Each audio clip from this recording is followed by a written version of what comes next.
Today on Locked On Rockies, they've done it. The franchise record, 99 losses and probably still counting. What's that mean for the Colorado Rockies? Let's talk about it next. You are Locked On Rockies, your daily Colorado Rockies podcast. Part of the Locked On Podcast Network, your team every day.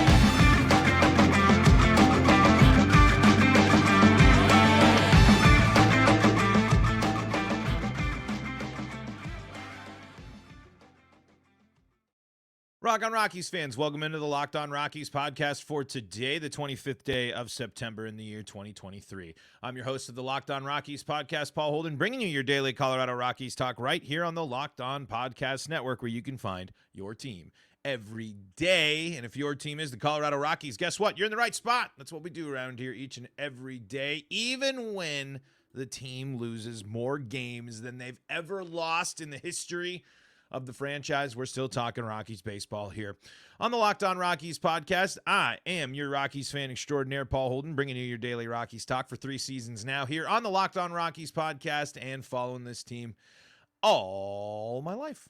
And we are proud to be your first listen of the day. We're also on your favorite streaming services. We're also on SiriusXM and the SiriusXM app, where you can find all your play-by-play coverage of the Rockies for the rest of the season and next year as well. And, of course, you can catch your postseason action there on SiriusXM as well. Today on the show, 99 losses. They're here. They've done it.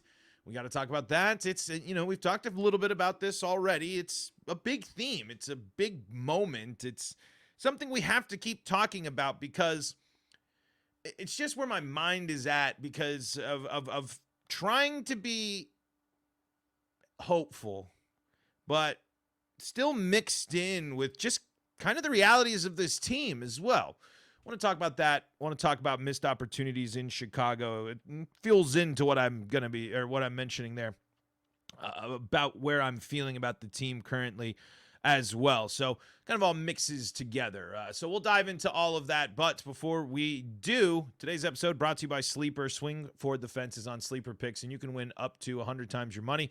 Download the Sleeper app and use promo code LOCKEDON, and you'll get a $100 match on your first deposit. Terms and conditions apply. See Sleeper's terms of use for details. Currently operational in 30 states. Check out Sleeper today.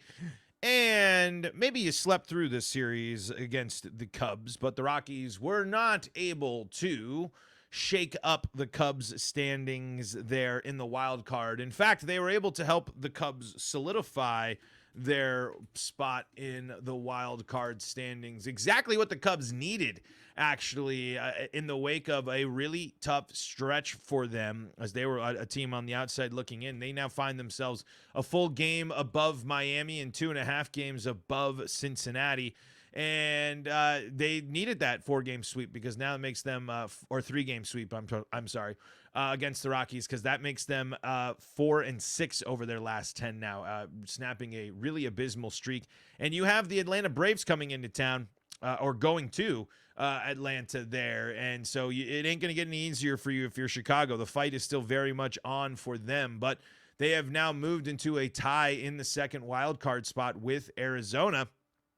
And so the Cubs really excited about how things panned out. Us as Rockies fans and really just Denver sports fans this weekend were just walloped with missed opportunities and tough losses. I mean, the football side of thing was much worse in both the college and professional side of things. But the reality set in officially yesterday.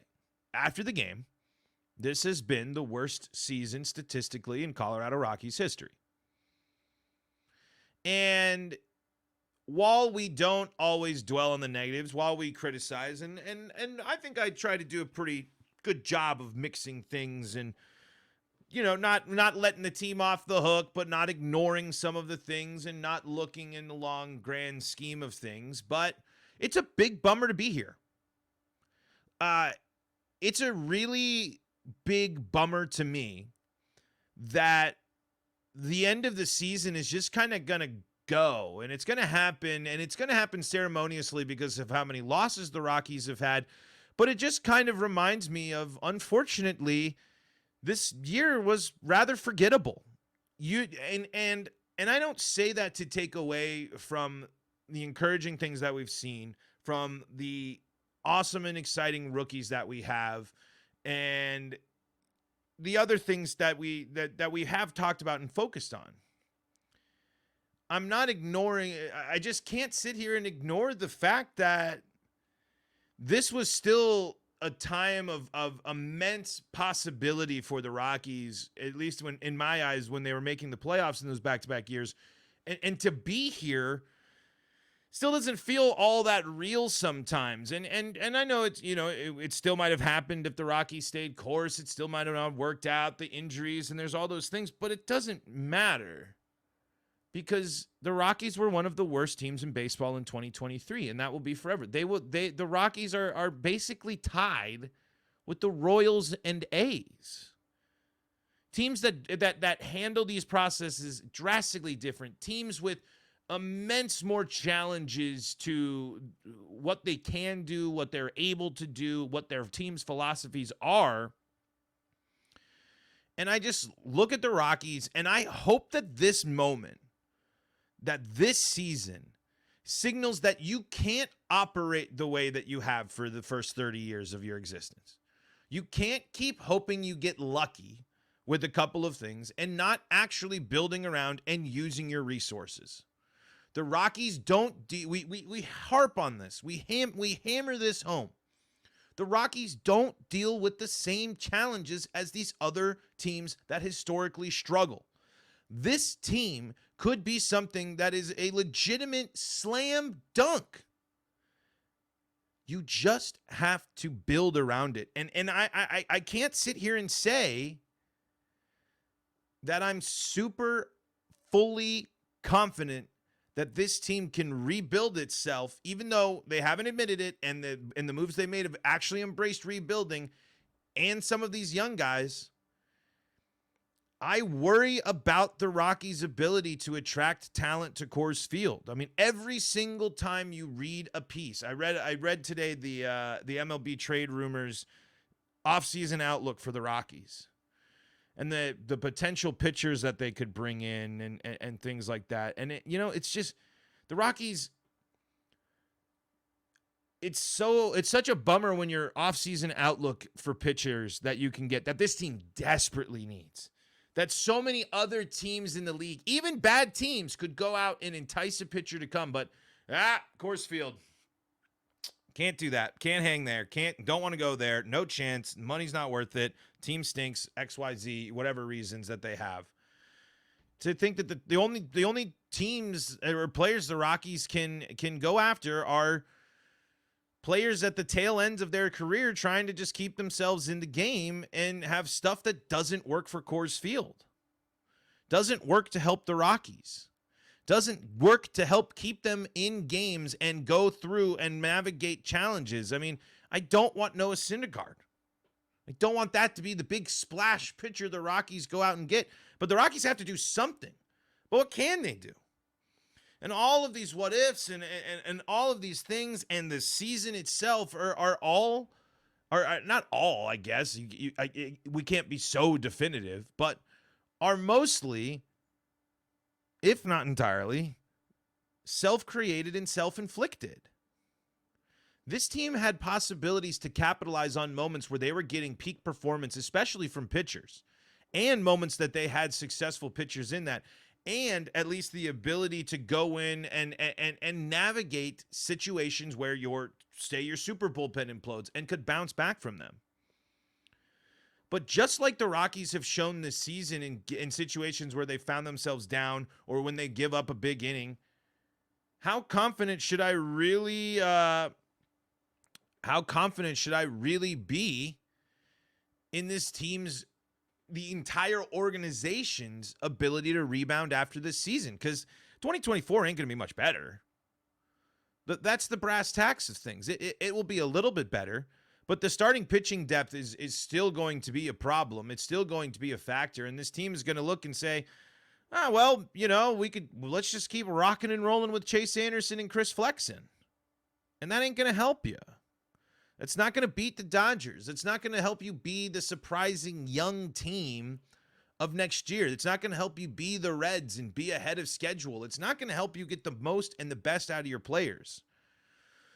So while we're reflecting on this, and while there are pieces and things that I am excited by, I am encouraged by, and I want to see, and I'm excited to see from the Rockies, my hesitation still feels like it's at an all-time high. My optimism is still so capped by the Colorado Rockies that I need to be completely surprised. Similar to how they handled the trade deadline. I've talked about this a bunch. That trade deadline was really, really surprising to me. But that's not enough for me to sit here and say that this team is going to make sure that they're moving on in the right direction. Because while there are things to be encouraged by, this team is still losing and still losing a lot. And and they aren't just going to lose 100 games. It's going to be 100 and some change. And there's a chance the Rockies finish below third worst in baseball. It's a slim chance, but it can happen. At least they're finishing the year at Coors Field. Let's keep talking about this. Let's we're going to look at one of the biggest frustrations from this weekend series against the Cubs, which was runners in scoring position and not driving them in and runners left on. We're going to get to those coming up in segments 2 and 3 of today's episode of Locked On Rockies. But before we do that, got to tell you about some of the folks that help make this show possible, and that includes DoorDash. If you're missing the syrup for your pancakes or just ran out of your favorite coffee creamer, with DoorDash grocery delivery, you can get what you want when you need it. You've trusted DoorDash to deliver your restaurant favorites, and now you can get grocery delivery that actually delivers too. With thousands of grocery stores to choose from, you'll find the best in your neighborhood and boost your local economy with each and every order. You'll get exactly what you ordered, or we'll make it right. So sit back and enjoy quality groceries just like you picked them yourself. Get 50% off your first DoorDash order to up to a $20 value when you use code LOCKEDONMLB at checkout. Limited time offer. Terms do apply. That's 50% off up to $20, no minimum subtotal, and zero delivery fees on your first order when you download the DoorDash app in the App Store and enter code LOCKEDONMLB. Don't forget, that's code LOCKEDONMLB for 50% off your first order with DoorDash. This is the Locked On Rockies podcast. We're free and streaming on your favorite streaming service, dealing you out your daily Rockies talk right here on the Locked On Podcast Network and on the Locked On Rockies YouTube channel, where your subscription is the best way to help the show. Much appreciated. Shout outs to all of you that have made us your first listen of the day and continue to do so here.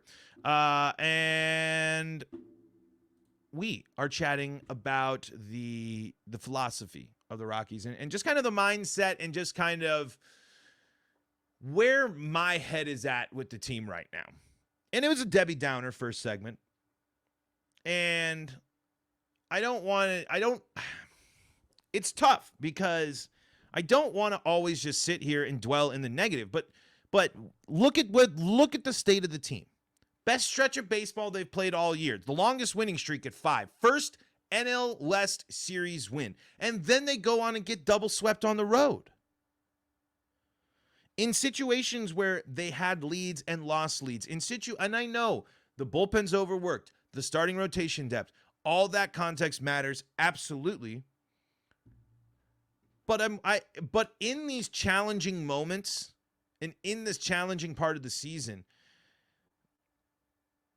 I'm not blown away by the Rockies navigating this. I think it's great that the Rockies have turned to the future young core, or what they think is the future young core of this team in this time, and continued to send them out there and continue to have them navigate and go through this part of the season. That stuff's going to pay off.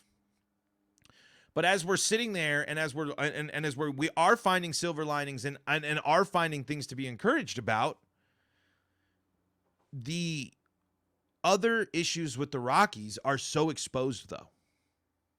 This pitching mess is going to take a lot to figure out. these significant injuries to two key pieces, the decline in velocity of Kyle Freeland, Austin Gomber's up and down, but best season yet before getting injured, your aging vets, your bullpen that has at times been one of the best, but clearly shown when overworked, it can collapse upon itself. Those type of questions are not easy ones to answer. Those issues in those situations with the Rockies aren't easy ones to answer. I'm confident in the Rockies infield. I got no questions about the Rockies infield. I know what it looks like. I know what the Rockies' plans are, and I know most likely how it's going to shake out. Outfield, pretty good idea of that as well. Even with a struggling Brenton Doyle at the dish, it's still pretty determined out there. But pitching, the ultimate question mark. This season especially just highlights the significance of pitching. The role of pitching, how hard it is to pitch at Coors Field, the health of pitchers, how much you can commit to relievers in the bullpen and how long, what works at Coors, what doesn't work at Coors, and how far behind the Rockies are and just compared to other rotations, especially rotations within their division. But is this team, is this season and 100 losses enough to really change the mind of Dick Monfort? Out of everything that he's let go, out of everything, does this season in particular really signify a big enough change? Do we really think the Rockies are going to make coaching personnel changes in the offseason? No, I don't think so. Even though you can sit and point and look at it and focus on and say the Rockies starters are getting worse. We've seen these pitchers be better. What is going on with the amount of Tommy John surgeries that are happening within the Rockies organization and pitcher injuries that are happening within the organization? These questions don't have clear answers. And so when I consider this season and when I consider where the Rockies go from here, this has to set the standard of you can't go through a season like this again. You can never build your roster in a way that can allow this to happen. The injuries, maybe you just talk it up to freak, all that stuff, sure.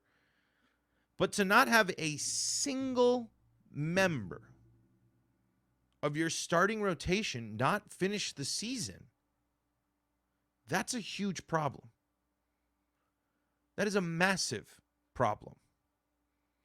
And when your only other options of adding starting pitching to your team are going to young guys and going to guys that haven't had a lot of time and continuing to use as many arms as possible, which in this season makes sense. Bring them up. Get some major league experience. That's a good idea.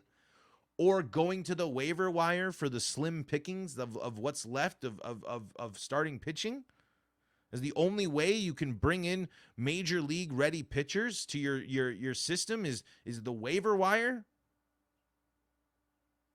That's a problem. And it's not a problem I see the Rockies fixing in 2024. It's not a problem I see the Rockies fixing in 2025. I think the Rockies are going to bank on out-hitting or getting back to a moment and getting back to a place where they will win the 9-7 ball game and be the dominant Coors Field team and keep riding the wave away from Coors Field. We know that this team can invest more in analytics, and it does. But they need to invest in analytics the right way because we've talked all three seasons. The biggest problem for the Rockies is solving solving the road issues. This team looks like it's a completely different team on the road. This team looks like it has a completely different approach on the road. And that needs to be addressed. There are these big glaring issues that the Rockies are such outliers in pitching and road performance. They cannot continue. So while I sit and am encouraged by the defense and the infield and some of the offensive potential, because I'm not really all that confident in the future power anyway, because I need Rockies players hitting 30 home runs this season, not 20. And we need multiple hitting 30 or at least 25 plus for this team to really be back in a situation and for I think these players to really reach their potential. I don't think it's crazy to get to a point where I want to expect 25 home runs from Nolan Jones and Montero.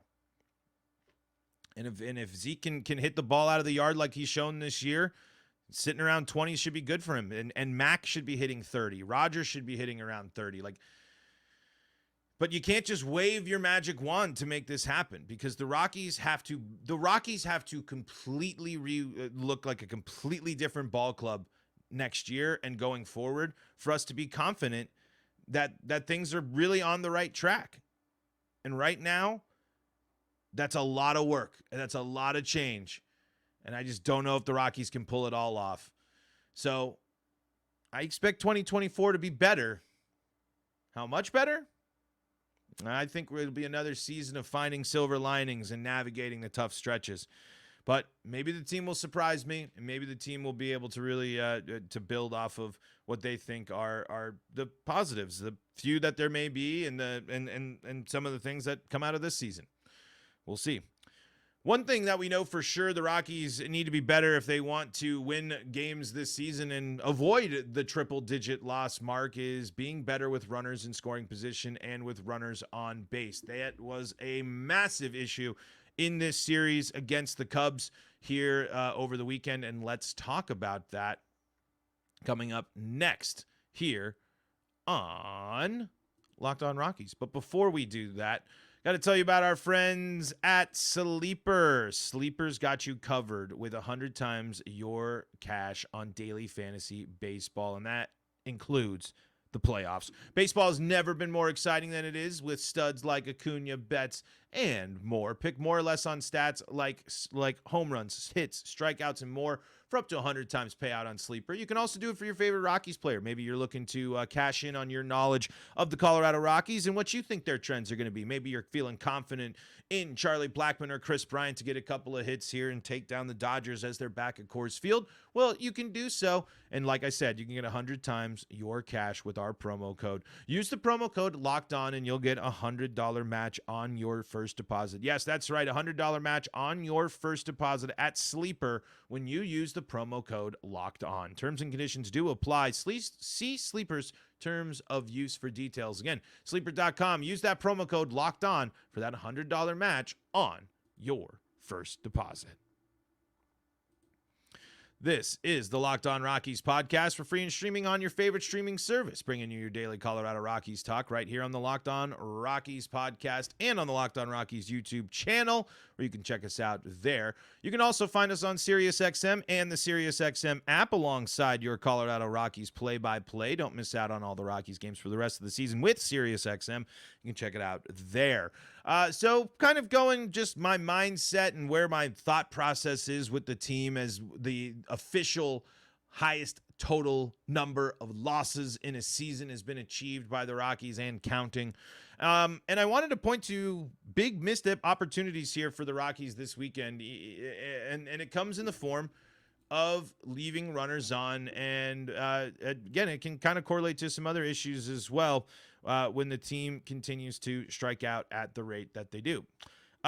In the finale for the Rockies against the Cubs there, the 1-run loss, the 3-4 loss there, the Rockies go 1 for 5 with runners in scoring position and leave 4 runners on base. Flashback to the second game of the series here, where the Rockies lost 6-3 in the second game of the series. Well, the Rockies certainly were not without chances, because they left 11 on and went 2 for 14 with runners in scoring position in game number 2 against the Cubs, and in the opener, in which the Rockies were blanked 6-0. The Rockies go 0 for 7 with runners in scoring position and leave 10 on. You're not going to, I mean, that is a lack of clutch hitting. That is a lack of production. That's where the Rockies are missing the LeMahieu, Arenado story. Like those guys, why they were so crucial and critical, and Charlie Blackmon at that peak, but Blackmon's been contributing to this team. They don't have the guys that just bring that, like, man, runners are on, we got a great chance to score here. Even with Nolan Jones, even with Tovar, and the extra base hits, they're still missing in these key moments. A big storyline to watch as we watch the 2024 Rockies and get things started next year is how this team handles runners in scoring position and runners on the road to start the year next year. They have been a key reason why they're setting this new franchise mark is right there. The Rockies had situations in every single one of those games to do damage, to drive in runs, and they fell short. And a lot of them come on strikeouts. A lot of them come in moments where they're going to really sink the game. The Rockies go down on strikes. They get non-competitive outs in those situations. That's where the series was lost there. Yes, the pitching could have been better. 2 games where the pitching gives up 6 runs. But it ain't helping when you're not boosting any confidence and you're missing out on your situations to help back up your pitcher, recoup some of the lead, and do damage with runners in scoring position. Double-digit lobs, multiple times going 0-1, 1 for 2. What was it? 2 for 14 we read there. That can't happen. It can't happen in key situations, and that is a key factor to why the Rockies lose on the road. You got to be better in those moments. You got to be able to capitalize, and you got to be able to take teams down. I mean, the key moments here. That's a Chicago Cubs team that was looking at being knocked out. The Rockies could have delivered a knockout blow. Instead, they fall short yet again, and it's not a complete 9 innings from the entire team. It was just another moment where the game ends and you just sigh and say, well, that's the Rockies. If you're going to beat the Dodgers, if you want a chance at home here, you got to be better in those situations, and that's got to be an adjustment this team's got to make. But hey, they're going back to Coors, so they hopefully should be a little bit more effective there. But too many times where the Rockies are missing out on opportunities to build on leads that they already have had, or missed out on opportunities to get back in ball games, and it was completely highlighted in this series with the Rockies' inability to drive in runs and score with runners in scoring position. Disappointing, but 2 series left for the Rockies in 2023. The Dodgers and the Rockies match up here at Coors Field as the Rockies will finish with a little bit of a homestand. Dodgers and then the Twins here as we are rolling through basically the last full week of the season for the Colorado Rockies here, as they will be, and the season will be over for the Rockies a week from today. Locked On Rockies will still be here. We'll still be bringing you your daily Colorado Rockies talk right here on the Locked On Podcast Network. Thank you so much for making us your first listen of the day. We are free and streaming on your favorite streaming service, bringing you your daily Colorado Rockies talk right here on the Locked On Podcast Network and on the Locked On Rockies YouTube channel. You can find us on SiriusXM and the SiriusXM app. Now that you've made us your first listen of the day, why don't you go make Locked On Broncos, Locked On Avalanche, Locked On Nuggets, and Locked On Buffs your second listen of the day. Lots to talk about in Colorado sports these days, so don't miss out with all the great coverage on the Locked On Podcast Network. Until next time, I'm Paul Holden saying so long from the Locked On Rockies podcast.